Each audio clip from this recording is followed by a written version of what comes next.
Dia berdiri di atas batu menatapku dengan sorot mata yang masih sama saat aku melihatnya waktu dia mengarak ayah dan Kak Rahmi keliling desa dengan tubuh.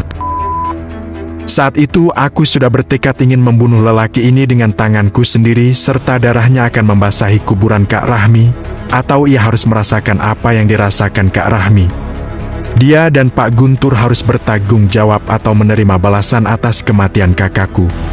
Masih segar diingatan saat aku melihat Pak Jeki dan Pak Guntur datang ke rumahku melalui halaman belakang. Saat itu Kak Rahmi sedang menyapu halaman belakang rumah. Sementara aku sedang membantu ayah membuat pintu kecil di loteng untuk penyimpanan padi. Pak Jeki dan Pak Guntur yang melihat kecantikan Kak Rahmi, tergoda dan menyeret tubuh kakakku ke semak-semak belakang rumah. Ayah yang menyaksikan dari atas loteng langsung turun secepatnya dan mencoba menyelamatkan Kak Rahmi. Mendengar teriakan Kak Rahmi, aku yang menyaksikan juga ikut turun dari loteng. Ayah bergulat dengan dua lelaki bajingan itu. Aku berteriak takut ayahku mati oleh mereka. Mendengarku berteriak dan takut warga datang, Pak Guntur dan Pak Jeki langsung kabur. Tapi sebelumnya mereka mengancam ayahku. Tidak beberapa lama kemudian, warga datang ke rumah dan menuduh ayah dan Kak Rahmi berzina. Mereka menuduh ayahku kesepian setelah ibu meninggal dan belum juga mencari pengganti ibu. Itulah kenapa ayah dan Kak Rahmi diarak keliling desa dan ditelanjangi. Fitnah ini tidak akan pernah aku lupakan. Aku kilani akan membalaskan semua fitnah terhadap ayah dan kakakku. Itu janjiku. Apa yang kamu lakukan di sini, Nona? Tanyanya lagi karena aku belum menjawab. Aku tetap diam menatapnya dan siap-siap ingin menikamkan pisau kepadanya yang sudah aku selipkan di sepatuku. Aku membungkukkan badan dan mencoba mengambil pisau di sepatuku. Mungkin ini kesempatanku membunuh lelaki bajingan ini dan darahnya akan kusiramkan ke kuburan Kak Rahmi. Setelah dia mati, sasaran berikutnya adalah Pak Guntur ayahnya Bima atau Jaka. Kaki! Sial! Bima datang dan menghentikan aksiku ingin membunuh bajingan ini. Aku tidak jadi mengambil pisau yang diselipkan di sepatu. Dari jarak tak jauh, Bima berkuda dan semakin mendekat. Melihat Bima memanggilku, Pak Jeki memalingkan muka melihat Bima datang. Kak Bima! Sahutku menanggapi panggilan Bima dan memasang muka sedikit panik. Bima turun dari kuda dan mendekatiku secepatnya. Kamu kenapa, Ki? Tanya Bima menatap tubuhku basah kuyut. Aku tersesat, Kak. Jawabku. Aku juga terjatuh ke sungai saat berusaha menghentikan kuda. Alasanku karena seluruh tubuhku kubasahi membersihkan darah yang tertempel di baju. Kamu tidak apa-apa? Bima kelihatan cemas dan menarik tanganku agar keluar dari tepi air. Aku tidak apa-apa, Kak. Jawabku setelah keluar dari air dan berdiri di batu. Tentu kali ini aku mengeluarkan air mata buaya. Pak Jeki terdiam melihat aku saling berbicara dengan Bima. Dia juga terpana melihat tubuhku basah dan berdiri di dekatnya. Pak Kades, sapa Bima kepada Pak Jeki. Ternyata bajingan ini masih menjabat sebagai kepala desa. Sudah 9 tahun aku meninggalkan desa ini, dia masih bertahan dengan jabatan itu. Apa yang membuat warga tetap memilihnya sebagai kepala desa? Orang seperti Pak Jeki tidak pantas disebut kepala desa. Bima, kamu kenal dengan nona ini? Tanya Pak Jeki kepada Bima. Ya, Pak, dia temanku yang datang dari kota. Ayahku sudah melapor kemarin. Jawab Bima menjelaskan. Oh, jadi dia anak kuliah dari kota yang mengadakan penelitian itu? Ucap Pak Jeki dengan senyum menatapku. Senyum itu terlihat mengandung hasrat. Ya, pasti ia juga tertarik padaku. Maaf, aku tidak tahu Bapak kepala desa. Ucapku dengan seuntai senyum. Perkenalkan aku Keki. Aku mengulurkan tangan ke Pak Jeki. Tidak apa-apa, aku juga kepala desa di sini. Jawab Pak Jeki membalas uluran tanganku dan kami bersalaman. Pak Jeki menggenggam tanganku erat saat kami bersalaman. Matanya lama tidak berpaling dariku. Sangat terlihat dia menyukai fisikku. Bajingan ini masih sama seperti dulu, suka gadis-gadis muda. Kaki! Bima! Kak Angga menunggang kuda dan semakin mendekat memanggilku dan Bima. Mendengar suara Kak Angga, Pak Jeki terkejut dan melepaskan genggaman tanganku. Angga! Kesini! Panggil Bima kepada Kak Angga. Aku melirik Ayu dan Nirani bersembunyi di balik pohon yang tidak jauh dari tepi sungai. Apa yang harus aku lakukan agar mereka juga ikut denganku ke rumah? Kemana mereka akan pergi? Rumah yang mereka tempati dari kecil sudah tidak bisa melindungi mereka. Keluarga sendiri sudah menjual hanya demi uang. Keki kenapa, Bima? Tanya Kak Angga melihatku basah kuyut. Aku hanya terjatuh dan tersesat, Kak. Jawabku sebelum Bima menjawab. Sebaiknya aku tidak membiarkan kamu berkuda sendirian, Ki. Kecemasanku akhirnya terjawab. Kamu baru di desa ini makanya tersesat. Ucap Bima terdengar menyesal. Aku baik-baik saja, Kak. Jawabku tersenyum kecil. Sebaiknya kamu jangan sendirian jalan di desa ini. Di sini banyak kebun karet dan sepi penduduk lalu lalang. Timpal Pak Jeki. Iya, Pak. Jawabku pelan. Oh ya, Pak, perkenalkan ini kakaknya Keki. Bima menunjuk ke Kak Angga. Aku Angga, kakaknya Keki, Pak. Jawab Kak Angga mengulurkan tangan ingin bersalaman dengan Pak Jeki. Aku Pak Jeki, kepala desa di sini. Jawab Pak Jeki membalas uluran tangan Kak Angga dan mereka bersalaman sesaat.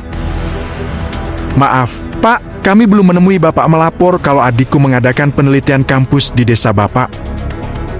Ucap Kak Angga lagi. Tidak apa-apa, Pak Guntur sudah melaporkan keberadaan kalian. Kita sudah bertemu di sini. Jawab Pak Jeki dan sesekali melirikku. Lagi-lagi aku bingung harus bagaimana. Ayu dan Nirani bersembunyi di balik pohon dan aku kesulitan membawa mereka ke rumah. Kalau mereka aku biarkan di sini sangat berbahaya, karena Pak Guntur pasti menemukan mereka karena Jaka terbunuh dan tiba-tiba mereka menghilang dari kamar di mana mereka dikurung. Ayo kita pergi dari sini. Hari semakin gelap dan pakaianmu basah, Ki. Ucap Bima. Kalau begitu aku juga mau pergi. Ucap Pak Jeki sambil memakai helmnya. Ki, Angga, jika punya waktu, datanglah melapor besok ke rumahku. Kata Pak Jeki. Baik, Pak. Jawab Kak Angga, dan aku menganggukkan kepala dengan seuntai senyum manis. Setelah berkata, Pak Jeki melangkah menuju motornya yang terparkir di tepi jalan dan melaju menjauhi kami. Aku, Kak Angga dan Bima melangkah menuju jalan dan menjauhi sungai sambil memegang tali kuda. Kulihat Ayu dan Nirani masih di balik pohon. Kak Bima, Kak Angga. Aku menghentikan langkah sesaat. Ada apa, Ki? Tanya Bima. Dan Kak Angga menatapku seperti mengerti dengan tingkahku karena ada sesuatu. Aku mau buang air kecil dulu. Jawabku mencari alasan. Ya udah, cepat sana. Jawab Kak Angga. Kamu buang air kecil di mana, Ki? Tanya Bima melihat ke sekitar sungai. Di balik batu besar itu aja, Kak. Jawabku menunjuk sebuah batu besar di tepi sungai. Baiklah, hati-hati. Kami akan menunggumu di tepi jalan sini. Kalau ada apa-apa berteriak saja. Jawab Bima terdengar masih mencemaskanku. Oke, Kak Bima. Jawabku semangat dan melangkah menuju bebatuan besar tepi sungai. Setelah aku sampai di balik batu besar tersebut, aku membukukan badan seperti mau buang air kecil. Badanku tertutup dengan batu, lalu mengeluarkan ponsel dari dalam saku dan mengirim pesan ke Kak Angga memberitahu kalau ada 2 orang gadis bernama Ayu dan Nirani di balik pohon. Ponsel canggih tahan air yang sudah dipersiapkan untuk aksi balas dendam. Tidak lama kemudian, Kak Angga membalas pesanku, sebaiknya kamu ikut Bima balik ke rumah, biar kakak yang mengurus dua gadis itu. Aku keluar dari balik batu dan melangkah mendekati Bima dan Kak Angga berdiri di tepi jalan. Setelah menerima pesan dari Kak Angga, aku merasa tenang karena Ayu dan Nirani sudah ada yang akan menolong. "Ayo, Kak Bima, kita pulang," ajakku kepada Bima. "Biar kamu duduk di belakangku aja, Ki. Aku takut kamu terjatuh lagi menunggangi kuda," ucap Bima. "Baiklah, Kak. Tapi kuda yang aku tunggangi ini gimana?" tanyaku. "Biar kamu tarik talinya dan dia akan mengikuti kita." "Oke, Kak Bima," jawabku. "Kalian duluan saja, aku mau buang air kecil dulu," kata Kak Angga yang sudah ku mengerti maksud dari perkataannya. "Baiklah, Angga, kami pergi dulu," jawab Bima. "Ayo, Ki." Bima mengulurkan tangan kepadaku dan aku menaiki punggung kuda duduk di belakangnya. Aku dan Bima semakin menjauhi area sungai. Hanya bisa berharap Kak Angga bisa membawa Ayu dan Nirani jauh dari sana karena kalau tidak, bisa tertangkap lagi oleh Pak Guntur dan anak buahnya. Kematian Jaka dan Bero pasti mengguncang suasana dan mereka tidak akan tinggal diam. "Prof Guntur! Tuan Guntur! Tuan!" teriak salah satu anak buahku yang diperintahkan mendekati Yoni. "Ada apa ini? Tadi suara Yoni memanggil, sekarang Badun juga ikut berteriak," gumamku dan melangkah ke halaman samping arah suara Badun. "Sepertinya ada masalah di sana, Tuan," kata seorang anak buahku melangkah di belakangku. Saat aku sudah berada di halaman samping, mataku hampir tidak percaya apa yang dilihat.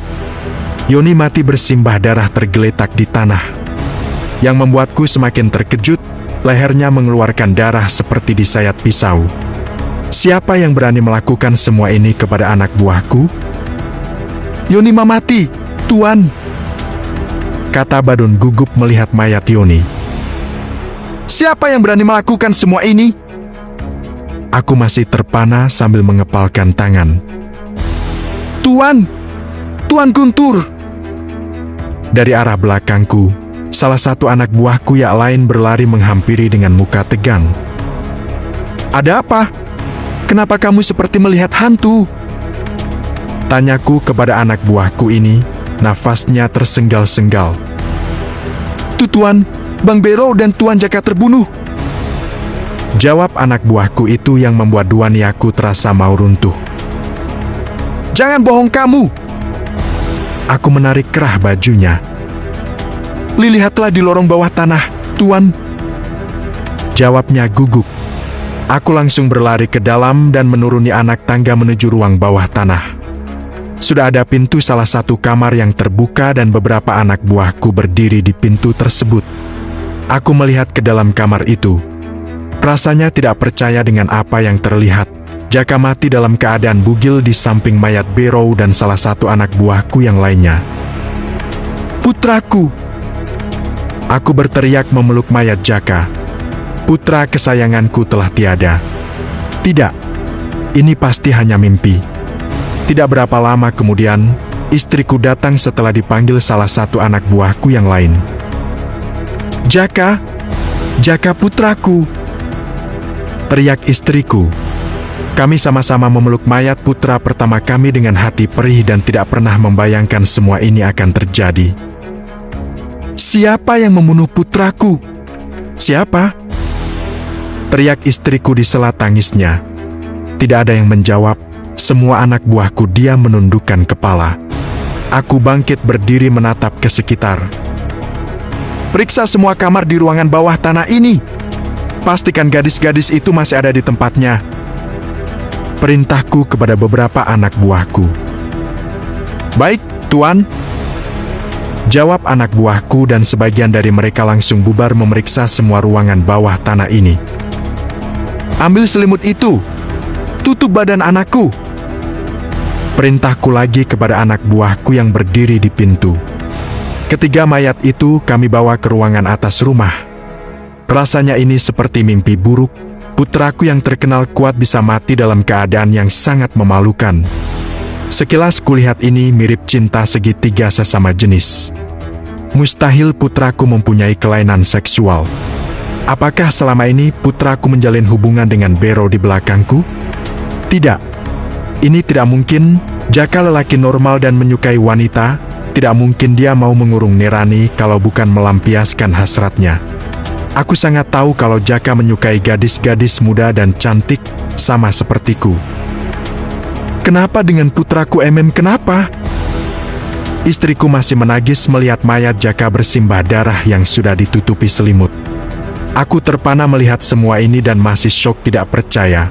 Putraku mati menggenaskan dan juga terlihat sangat memalukan. Panggil Bima ke sini. Titahku kepada salah satu anak buahku. Bima tidak ada di rumah. Tadi dia izin pergi berkuda dengan Keki dan Angga. Jawab istriku dengan suara gemetar masih dalam keadaan sedih. Cari Bima, bawa dia ke sini. Perintahku lagi kepada anak buahku. Baik, Tuan. Jawab salah satu anak buahku dan langsung berlari keluar mencari Bima. Kita harus melaporkannya ke polisi. Aku mau pelaku pembunuh putraku segera dipenjara atau mati. Ucap istriku dengan penuh amarah. Jangan. Aku tidak mau polisi mencium bisnis kita. Lagian belum tentu Jaka mati dibunuh orang lain. Aku lihat ketiga mayat ini mati saling bunuh-membunuh. Karena... Aku tidak melanjutkan kata-kataku. Karena apa? Tanya istriku. Karena terlihat seperti cinta segitiga sesama jenis di antara mereka. Jawabku membaca posisi mayat putraku. Apa? Cinta segitiga sesama jenis? Istriku bangkit berdiri menatapku. Putraku lelaki normal. Bagaimana mungkin kamu mengatakan putra kita kelainan? Istriku mendorong dadaku kesal. Tenanglah, istriku. Ini kenyataannya putra kita juga menyukai lelaki. Aku berusaha membuat istriku mengerti.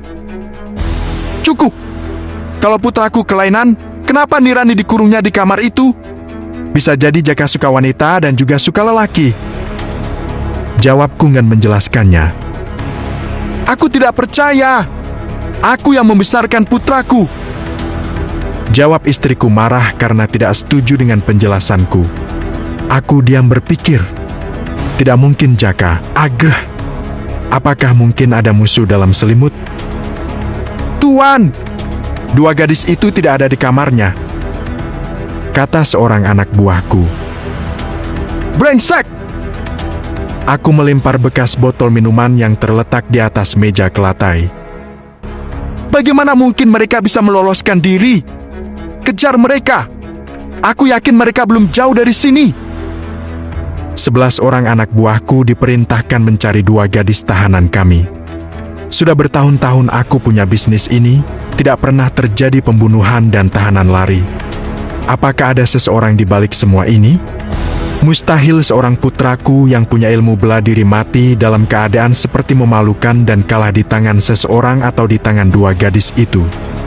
Jakaku lelaki yang sangat kuat, begitu juga dengan Bero salah satu orang kepercayaanku. Di tepi sungai, Pov Angga. Setelah kupastikan Bima dan Kelani pergi menajuhi area sungai, aku melangkah mendekati pohon tempat persembunyian dua orang gadis yang dikatakan Keki di pesannya barusan. Tentunya aku menarik tali kuda mendekati pepohonan itu. Jangan sakiti kami, kata seorang gadis di balik pohon. Wajah mereka tegang ketakutan. Jangan takut, aku kakaknya Keki. Jawabku. Siapa di antara kalian yang bernama Ayu dan Nirani? Aku menatap mereka berdua. Keki sudah memberitahuku di pesan yang dikirimnya di ponsel tadi, nama dua orang gadis di balik pohon ini. Aku Ayu. Jawab seorang gadis yang terlihat tidak setakut gadis yang satunya lagi. Aku Nirani. Kata gadis satunya lagi dengan gugup. Keki membuatku menahan emosi. Bagaimana mungkin dia bertindak sendirian seperti kemarin? Aku sudah memperingatinya dan dia tetap keras kepala. Aku tidak tahu apa kejadian dan kenapa dia bisa membebaskan dua gadis ini. Pasti ada korban nyawa. Aku Angga. Jawabku memperkenalkan diri. Kemana kami akan lari, Kak Angga? Tanya Ayu kebingungan melihat ke sekitar. Hari semakin gelap. Ayo ikut aku ke rumah. Ada teman kalian juga di sana. Jawabku dan langsung menaiki punggung kuda. Mereka terdiam. Ayo naik. Aku mengulurkan tangan. Tuan Guntur pasti akan menemui kami. Kak kami akan dibunuh karena Jakama mati. Ucap Nirani yang membuatku sangat terkejut. Jaka mati? Tidak salah lagi. Keki pasti membunuh seseorang untuk menyelamatkan Ayu dan Nirani. Ini akan membuat Pak Guntur dan Bu Jumi meradang karena Jaka putra pertama mereka. Cepat kita pergi dari sini. Aku akan mencari tempat persembunyian untuk kalian. Ucapku masih mengulurkan tangan agar mereka ikut menaiki punggung kuda duduk di belakangku. Ada seseorang di balik semak. Bisik Ayu menunjuk ke semak tepat di belakang, tidak jauh darinya berdiri. Aku melihat ke arah yang ditunjuk Ayu. Semak-semak itu bergoyang seperti ada seseorang di baliknya. Dengan perlahan aku turun lagi dari punggung kuda dan mencoba melihat sosok di balik semak-semak tersebut.